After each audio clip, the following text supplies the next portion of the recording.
Hello students, welcome to my channel. I am here Kinjal ma'am.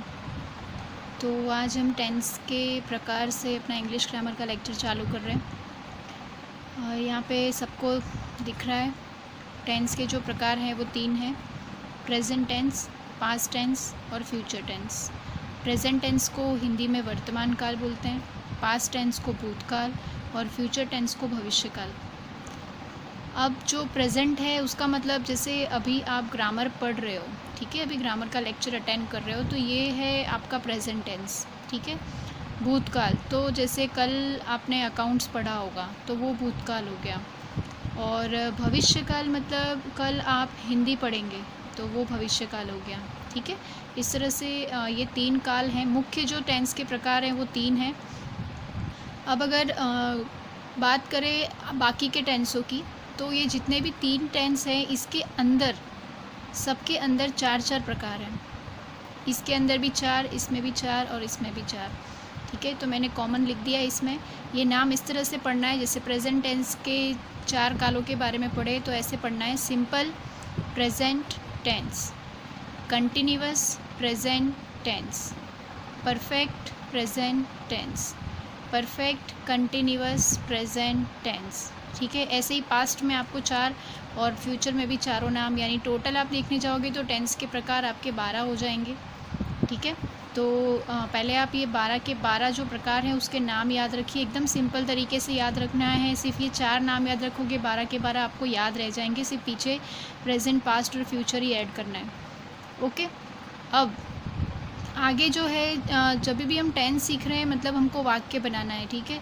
तो कोई भी English का वाक्य बनाना है या हिंदी का वाक्य बनाना है तो ये जो 3 चीज़ें आप देख रहे हो, ये 3 तत्व बोल सकते हो आप कि ये 3 तत्वों के बिना कोई भी वाक्य नहीं बन सकता है। तो पहला जो है वो है एस, जिसको हम इंग्लिश में सब्जेक्ट बोलते हैं और हिंदी में उसे कर्ता कहते हैं। दूसरा जो है वी का मतलब होता है वर्ब, जिसको हम क्रिया कहते हैं। फिर है ओ का मतलब ऑब्जेक्ट, जिसको हम कर्म कहते हैं, ठीक है। ये 3 चीज़ें बहुत इम्पॉर्टेंट हैं। अब पहले समझते हैं सब्जेक्ट के बारे में। सब्जेक्ट क्या है? तो एक सिंपल बात कहूँ कि कोई भी गाड़ी है उसको चलाने के लिए हमको एक पर्सन की ज़रूरत पड़ती है और उस पर्सन को हम क्या बोलते हैं? ड्राइवर, ठीक है। अगर वो ड्राइवर नहीं है तो गाड़ी नहीं चल पाएगी। तो सेम ऐसा कोई भी सेंटेंस है उसमें जो सब्जेक्ट है वो ड्राइवर का काम करता है। जो वाक्य में जो मेन पर्सन है, ठीक है, वो हमारे लिए सब्जेक्ट होता है। जैसे मैं आपको उदाहरण दूँ तो सोनल गाना गाती है, मीना पानी पीती है, ठीक है। तो जो सोनल है वो गाना गा रही है तो सोनल वो सब्जेक्ट है, मीना गाना गा रही है तो मीना जो है वो सब्जेक्ट है, ठीक है। अब सब्जेक्ट में हम ये सारे सब्जेक्ट हैं जो हम यूज़ करते हैं वाक्य बनाते समय, तो आपको याद रखना है। आई, उसका मतलब मैं। वी का मतलब हम। यू का मतलब तुम। ही, ये लड़कों के लिए यूज़ होता है। शी, लड़कियों के लिए। इट, निर्जीव चीज़ों के लिए। दे का मतलब वे लोग, बहुवचन में उपयोग किया जाता है। एनी नेम, जैसे मैंने अभी एग्जांपल बोला ना आपको, सोनल, मीना, महेश, ठीक है, ऐसे कोई भी नाम आप ले लो वो भी सब्जेक्ट में आ जाता है, ठीक है। तो सब्जेक्ट ये इतने याद रखो, काफ़ी है। सब्जेक्ट आएगा तो आप वाक्य बना पाओगे, ठीक है। फिर अब जाते हैं, दूसरा है वो है वर्ब। वर्ब का मतलब होता है क्रिया। क्रिया जैसे मैंने अभी आपको बोला कि सोनल गाना गाती है तो वो क्या कर रही है, ऐसा सोचो।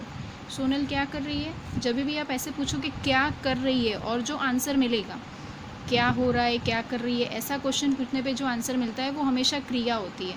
तो क्या कर रही है सोनल? गाना गा रही है। तो गाना गाना वो क्रिया होती है। खाना खाना, पानी पीना, कपड़े धोना, ठीक है, दौड़ना, बोलना, सोना, पढ़ना, लिखना, ये सारी क्रियाएं होती हैं। अब क्रिया जो है वो आपको सभी बच्चों को हिंदी में, गुजराती में तो क्रियाएं सबको पता है, लेकिन जब आप इंग्लिश में वाक्य बना रहे हैं, इंग्लिश में टेंस सीख रहे हैं, तो सबसे बड़ी दिक्कत क्रिया में आती है, ठीक है। बच्चों को, आप लोगों को अगर क्रिया नहीं पता है तो आप वाक्य नहीं बना पाओगे।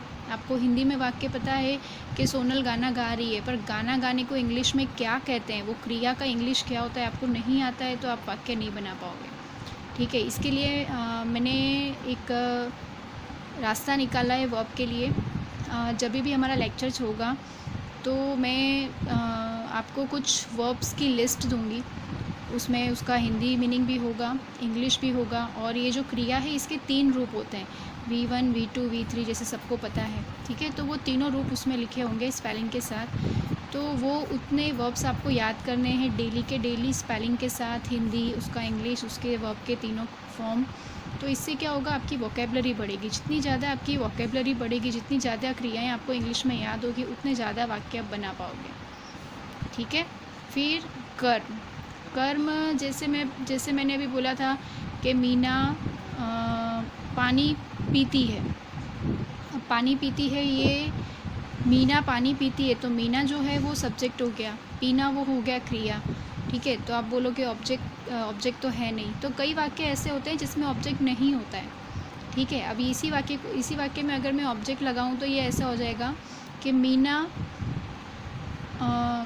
कुएं पर पानी पीती है, या मीना बोतल से पानी पीती है। ठीक है, तो जो भी एक्स्ट्रा चीज़ें आप ऐड कर रहे हो उस वाक्य को कंप्लीट करने के लिए, वो आप ऑब्जेक्ट बोल सकते हो।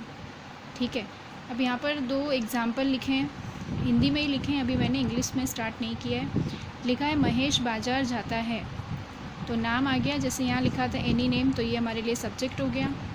जाता मतलब जा रहा है, तो ये क्या हो गई हमारे लिए क्रिया। और कहाँ जा रहा है वो, बाज़ार, तो ये हमारे लिए जगह हो गई, तो वो क्या इंडिकेट कर रहा है, ऑब्जेक्ट। फिर मीना ने पकौड़ी खाई, तो जो मीना है वो यहाँ पे सब्जेक्ट का काम कर रही है। फिर खाई, जो खाने की बात हो रही है वो हमारे लिए वर्ब हो गया। उसने क्या खाई, तो पकौड़ी, तो ये हमारे लिए ऑब्जेक्ट हो गया। ठीक है, तो आज के लेक्चर के लिए इतना ही है। आप पहले ये जो टेंस के नाम है वो अच्छे से याद कर लो। सब्जेक्ट क्या है, वर्ब क्या है, ऑब्जेक्ट क्या है, वो याद कर लो। अब मैं आपको जो आज का जो वर्ब है उसकी लिस्ट दिखा देती हूँ, उसको लिख लीजिए, उसको याद कर लीजिए। फिर हम नेक्स्ट वीडियो से जो हमारा टेंस है वो स्टार्ट करेंगे। ठीक है, ये देख सकते हो आप, लिस्ट है एक, जिसमें ए से स्टार्ट होने वाले जितने भी मुझे वर्ब्स मिले हैं, मैंने यहाँ पे लिखा हुआ है, हिंदी लिखा है। ये V1 है, ये V2 है, ये V3 है। ठीक है, अब ये देख सकते हो मैंने यहाँ पे टिक मार्क किया हुआ है। ठीक है, ये जो टिक मार्क है वो इसलिए किया हुआ है कि ये ऐसे वर्ब हैं जिसका V2 और V3 एक जैसा है। तो कुछ 2 या 3 ही ऐसे वर्ब मिलेंगे जिसको आपको V2 और V3 अलग से याद करना पड़ेगा।